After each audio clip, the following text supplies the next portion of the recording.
ఘల్లు ఘల్లున పాదగజ్జలందెలు మ్రోయ కలహంస నడకల కలికి ఎక్కడికే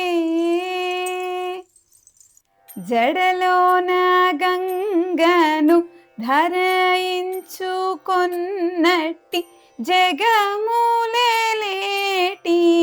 సాంబా శివుని సన్నిధికే మంగళం పార్వతీ మంగళం లలితాంబా మంగళం. బాలాలీలా వినోదిన్యై నమః. శ్రీమాత్రే నమః. సనాతనలకు స్వాగతం. సనాతన ధర్మ కేంద్రం కామేశ్వరి వాణి సమర్పిస్తున్న శ్రీ బాలా త్రిపుర సుందరీ దేవి చరిత్ర కార్యక్రమంలో 4వ ఎపిసోడ్ ఇప్పుడు చూడబోతున్నాము.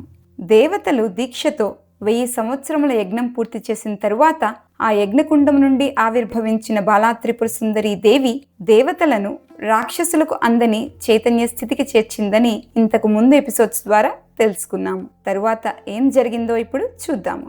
బాలా త్రిపుర సుందరి దేవతలను రాక్షసులకు అందని చైతన్య స్థితికి చేర్చిన తరువాత అక్కడ మరో గొప్ప ఘట్టం ప్రారంభమైంది. ఇప్పటి వరకు జరిగినది బహిర్యాగం. బయట అగ్నిగుండం ఉంది. దేవతలు దీక్షతో కూర్చున్నారు. మంత్రాలు, ఆహుతులు, తపస్సు ఇవన్నీ బాహ్యంగా జరుగుతున్నాయి. కానీ ఇప్పుడు బాలా త్రిపుర సుందరి ఇంకా లోతైన మార్గాన్ని చూపించింది. ఆమె సర్వాంతర్యామి అయిన పరమేశ్వరుని ధ్యానించి అంతర్యాగం ప్రారంభించమని సూచించింది. ఇక్కడ అంతర్యాగం అనే మాటను కొంచెం గ్రహించాలి. బయట చేసే యజ్ఞంలో అగ్ని బయట ఉంటుంది, సమిధలు బయట ఉంటాయి, హవిస్సు బయట ఉంటుంది. కానీ అంతర్యాగంలో ఇవన్నీ మన లోపలే జరుగుతాయి.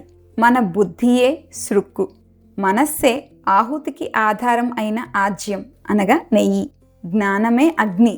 అహంకారము, మమకారము, పరిమిత భావములు ఇవే ఆ అగ్నిలో సమర్పించవలసినవి. అప్పుడు ఆ పరమేశ్వరుడు బుద్ధివృత్తి అనే సృక్కుతో నేతిని స్వీకరించి జ్ఞానాగ్ని కుండంలో హోమం చేసెను. ఇది ఎంతో గంభీరమైన దృష్టాంతం. యజ్ఞంలో నెయ్యి అగ్నికి బలమిస్తుంది.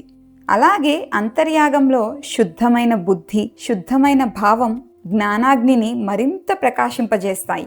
ఇక్కడ మరో సూక్ష్మమైన విషయం ఉంది. మనస్సు లేకపోతే ప్రపంచమే లేదు. మనస్సు ఉన్నందువల్లనే మనకు లోకం కనిపిస్తుంది.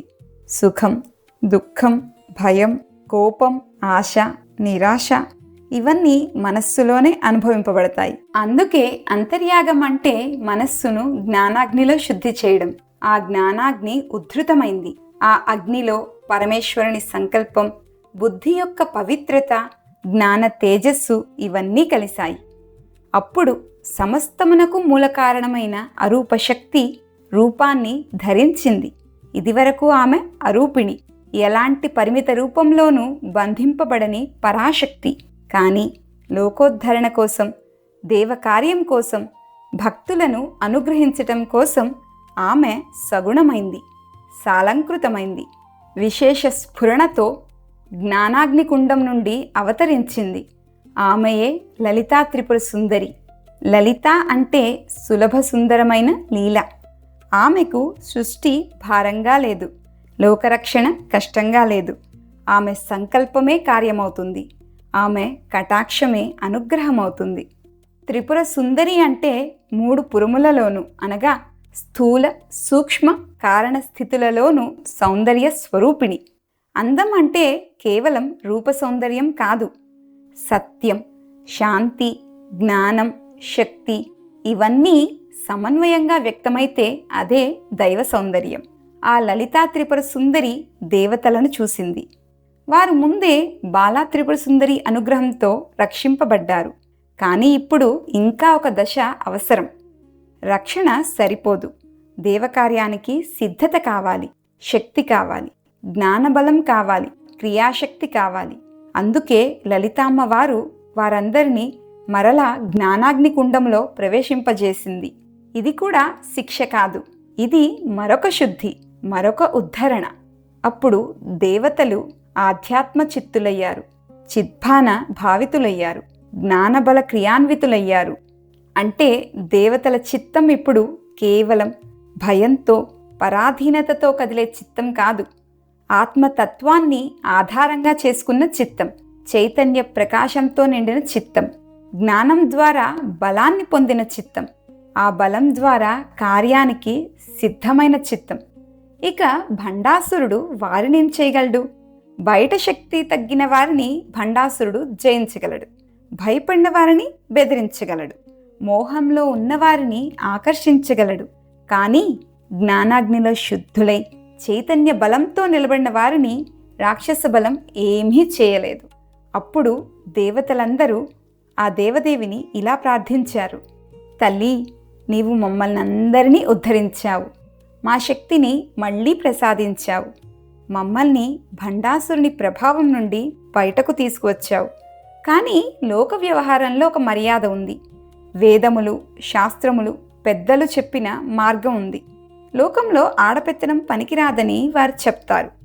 నీవు ఒక మహాపురుషుని వివాహం చేసుకుని రాజ్ఞిగా స్థిరపడితే మేము నిన్ను మరింత సమగ్రంగా సేవించుకుంటాము. కాబట్టి నీకు ఇష్టమైన మహాపురుషుని వివాహం చేసుకో తల్లి అని ప్రార్థించారు. ఇక్కడ దేవతల మాటను సరిగ్గా అర్థం చేసుకోవాలి. ఇది అమ్మవారి శక్తిని తగ్గించడం కాదు, శక్తి ఒక్కటే పరిపూర్ణం కాదని చెప్పడం కూడా కాదు. ఇది శివశక్తి ఐక్యాన్ని సూచించే పురాణ రీతి. శక్తి కార్యరూపిణి, శివుడు ఆధార స్వరూపుడు. శక్తి లేక శివుడు వ్యక్తం కాడు, శివుడు లేక శక్తి నిలబడే ఆధారం కనిపించదు. అందుకే దేవకార్యం సమగ్రంగా నడవడానికి శక్తి రాజ్ఞిగా, శివతత్వం రాజాధారంగా వ్యక్తమవ్వాలి. దేవతల ప్రార్థన విని ఆ దేవి సర్వాధారమగు పరమేశ్వరుని కడగంట చూచింది. ఆమె ఆ కటాక్షమే సంకల్పం, ఆ సంకల్పమే అవతారం. అప్పుడు పరమేశ్వరుడు సుందరమైన ఒక రూపాన్ని ధరించాడు. ఆ పురుషునకు కామేశ్వర స్వామి అని పేరు.